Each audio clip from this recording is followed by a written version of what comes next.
People वाले पेड़ की चुड़ैल।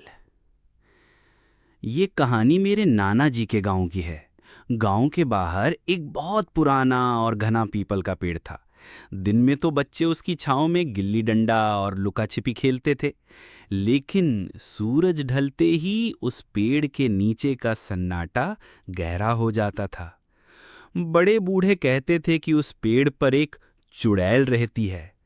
कोई उस तरफ जाने की हिम्मत नहीं करता था।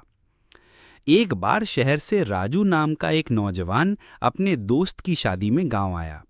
राजू, जिसे अपने दोस्तों के बीच रॉकस्टार राजू के नाम से जाना जाता था, थोड़ा हवा में रहता था। उसके पास एक स्मार्टफोन था और उसका एक छोटा मोटा यूट्यूब चैनल भी था, जिस पर वो अंधविश्वास तोड़ने वाले वीडियो डालता था। उसका एक ही तकिया कलाम था, it's all in the mind bro. ये सब दिमाग का वहम है भाई। उसका सबसे बड़ा डर भूतों से नहीं, बल्कि वाईफाई सिग्नल खोने से था। शादी में संगीत का कार्यक्रम चल रहा था। डीजे वाले बाबू ने माहौल बना रखा था और राजू अपने नए कुर्ते में ऐसे घूम रहा था जैसे वही दुल्हा हो। रात के खाने के बाद जब सारे बड़े बुजुर्ग सोने चले गए, तो छत पर सारे नौजवान दोस्त इकट्ठे हुए। बातों बातों में पीपल वाले पेड़ की चुड़ैल का जिक्र छिड़ गया। एक दोस्त ने राजू को छेड़ते हुए कहा, क्यों रॉकस्टार राजू, बड़ा it's all in the mind करता है? हिम्मत है तो उस पीपल के पेड़ के पास जाकर एक सेल्फी लेकर आ। राजू ने हंसते हुए अपने बाल संवारे और बोला, सेल्फी? ब्रो, सेल्फी तो बच्चे लेते हैं। मैं वहां जाकर लाइव करूंगा, अपने चैनल के लिए दिखाऊंगा सबको कि भूत भूत कुछ नहीं होता। बस शर्त लग गई।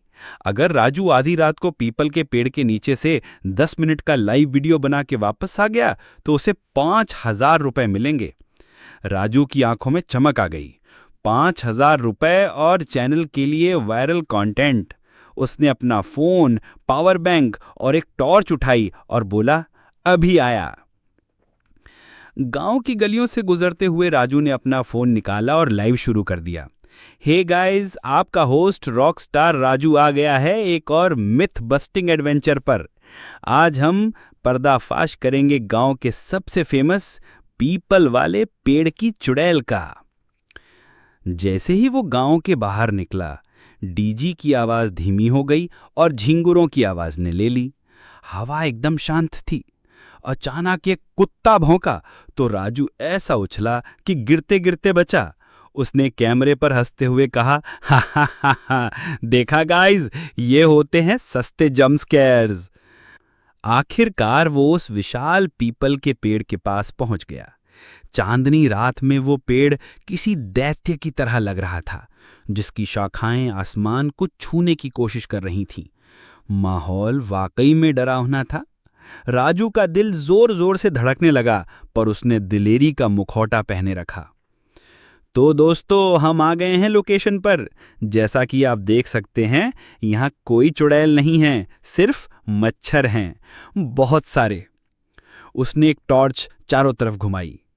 जैसे ही उसने पेड़ को छूने के लिए अपना हाथ बढ़ाया, उसे किसी के पायल की छमछम आवाज सुनाई दी। उसने तुरंत टॉर्च उस दिशा में घुमाई। पेड़ के दूसरी तरफ लाल साड़ी पहने एक बहुत ही सुंदर औरत खड़ी थी। उसके लंबे काले बाल हवा में लहरा रहे थे और वो मुस्कुरा रही थी। एक पल के लिए राजू सब भूल गया, शर्त, लाइव वीडियो, चुड़ैल, सब कुछ। वो मंत्र मुग्ध सा बोला, जी, आप? वो औरत मुस्कुरा के बोली, क्या ढूंढ रहे हो यहां इतनी रात को शहर वाले बाबू? राजू के मुंह से निकला, बस यूं ही, नेटवर्क नहीं, टहलने आया था। वो अपनी घबराहट छिपाने की नाकाम कोशिश कर रहा था। तभी उससे अपनी दादी की कही एक बात बिजली की तरह कौंधी, बेटा, अगर रात बेरात सुनसान जगह पर कोई अकेली औरत मिले तो सबसे पहले उसके पैर देखना। चुड़ैल के पैर हमेशा उल्टे होते हैं। राजू की नजरें डरते डरते उस औरत के पैरों की तरफ गईं। साड़ी की वजह से पैर ठीक से दिख नहीं रहे थे। उसने बहाना बनाते हुए कहा, अरे आपका कुछ गिरा है शायद, और टॉर्च की रोशनी सीधे उसके पैरों पर मारी। जैसे ही रोशनी पड़ी, राजू की चीख निकल गई। उस औरत के पैर सच में पीछे की तरफ मुड़े हुए थे। राजू के अंदर का रॉकस्टार पल भर में भागता हुआ भक्त बन गया। वो पलटा और ऐसी दौड़ लगाई जैसी मिल्खा सिंह ने भी ना लगाई हो। बचाओ चुड़ैल! उसे अपने पीछे उस औरत के भयानक कहकहे और पायल की तेज होती आवाज सुनाई दे रही थी। राजू का लाइव वीडियो अभी भी चल रहा था और हजारों लोग एक कांपते हुए स्क्रीन पर भागो भागो के कमेंट्स कर रहे थे। वो बिना पीछे देखे भागता रहा। रास्ते में एक सोती हुई गाय से टकराया, गिरते पड़ते उठा और सीधा गांव के उस घर में जाकर गिरा जहां शादी थी। वो हांफते हुए आंगन में गिरा और चिल्लाया, चु चु चुड़ैल, उल्टे पैर वाली। सारे घर वाले जाग गए। सब लोग घबराकर बाहर आ गए। तभी दरवाजे पर किसी ने दस्तक दी।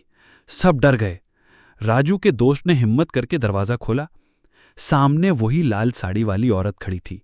उसके हाथ में राजू का महंगा स्मार्टफोन था। सब उसे घूर रहे थे।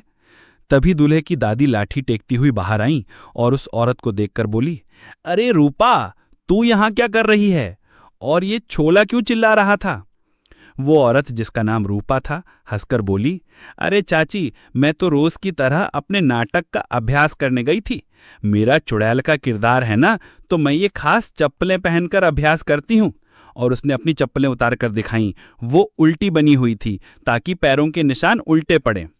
ये छोरा, उसने राजू की तरफ इशारा करते हुए कहा, मेरा वीडियो बना रहा था। फिर अचानक चुड़ैल चुड़ैल चिल्लाकर भाग गया। बेचारे का फोन वहीं गिर गया। मैं तो बस इसका फोन लौटाने आई थी। पूरा आंगन ठहाकों से गूंज उठा। राजू का चेहरा शर्म से लाल हो गया था। उसके दोस्त उसे देखकर हंस हंस कर लोटपोट हो रहे थे। उसका वायरल वीडियो तो बन गया था, पर मिथ बस्टर का नहीं, बल्कि सबसे बड़े डरपोक का। इससे सीख ये मिलती है कि बड़े बुजुर्गों की बातों में हमेशा कोई ना कोई सच्चाई छिपी होती है। और दूसरी सीख ये कि दिलेरी और बेवकूफ़ी में बस एक पतली सी लाइन का फ़र्क होता है, जिसे कभी भी रात के अंधेरे में पीपल के पेड़ के नीचे पार नहीं करना चाहिए।